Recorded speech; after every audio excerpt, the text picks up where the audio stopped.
ناظرین، یہ ایک ایسا طوفان تھا جس نے بڑی بڑی عمارتوں کو ڈبو دیا تھا۔ بڑے بڑے پہاڑ پانی کی لہروں کے سامنے غائب ہو گئے تھے۔ اس طوفان میں دنیا کی آبادی ختم ہو گئی تھی، لیکن اس طوفان میں ایک کشتی پانی پر چل رہی تھی۔ اس پر صرف 80 لوگ سوار تھے جو اس دنیا میں رہ گئے تھے۔ یہ وہ لوگ تھے جنہوں نے انسانیت کو دوبارہ چلایا۔ آج سے 5000 سال پہلے زمین پر وہ طوفان کیوں آیا؟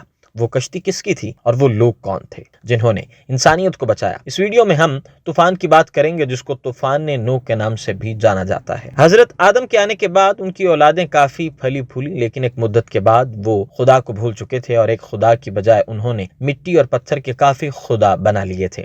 ابلیس نے انسانوں کو کفر میں کافی مبتلا کر دیا تھا۔ وہ لوگ اللہ کے پیغام کو بھول چکے تھے، چنانچہ اللہ نے انہیں قوم میں سے ایک نیک شخص نوح کو نبی بنا کر بھیجا۔ آپ کے والد کا نام لمک تھا اور وہ حضرت آدم کی اولاد حضرت شہیس کی اولاد میں سے تھے۔ حضرت نوح اللہ کے پہلے رسول ہیں۔ آپ پر کتابیں نازل ہوئیں اور سب سے پہلے آپ کی قوم پر عذاب نازل ہوا۔ حضرت نوح کی قوم عراق میں کہیں واقع تھی۔ آپ نے انہیں اللہ کی طرف دعوت دی۔ آپ نے ان سے کہا، میں تم کو کھول کھول کر ڈر سنانے اور یہ پیغام پہنچانے آیا ہوں کہ اللہ کے سوا کسی کی عبادت نہ کرو، اور اگر تم اسی طرح کفر کرتے رہے تو مجھے ڈر ہے کہ تم پر کوئی عذاب نہ آ جائے۔ آپ کی قوم نے آپ کو جھوٹا قرار دیا اور آپ کی بات سے انکار کر دیا اور دھمکی دی کہ اگر تم اس تبلیغ سے باز نہ آئے تو ہم تمہیں پتھر سے مار مار کر قتل کر دیں گے۔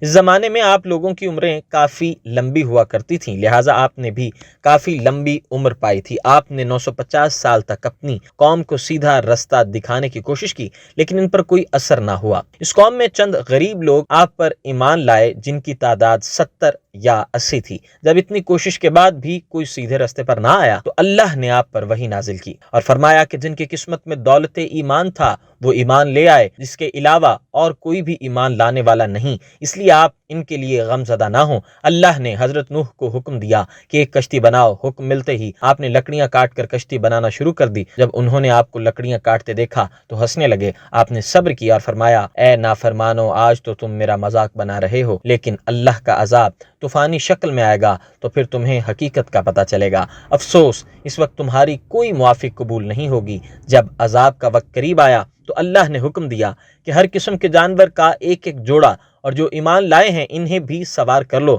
آپ نے سب کو سوار کیا اور عبادت الہی میں مصروف ہو گئے۔ آخر طوفان آ گیا، ہر طرف پانی ہی پانی تھا۔ اس قیامت کے منظر کے چلتے آپ کی کشتی بڑے بڑے پہاڑوں پر تیر رہی تھی۔ آپ نے اپنے بیٹے کنعان کو دیکھا جو کہ ایک اونچے مقام پر موجود تھا۔ آپ نے فرمایا کہ اے میرے بیٹے، ہمارے ساتھ کشتی میں سوار ہو جا اور کافروں کے ساتھ نہ رہ۔ اس نے کہا، بابا آپ میری فکر نہ کرو، میں اونچے پہاڑ پر چڑھ گیا ہوں، میں طوفان سے بچ جاؤں گا۔ آپ نے فرمایا کہ اس عذاب الہی سے کوئی نہیں بچ سکتا۔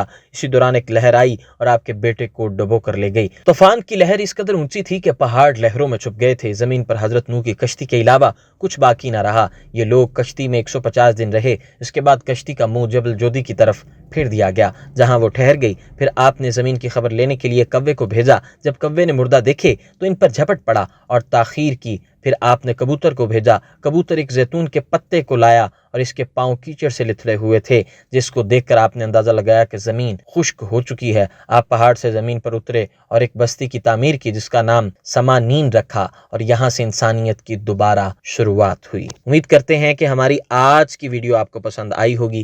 مزید اسی طرح کی ویڈیوز سے باخبر رہنے کے لیے ہمارے چینل کو سبسکرائب کیجیے، لائک کیجیے اور شیئر کرنا مت بھولیے۔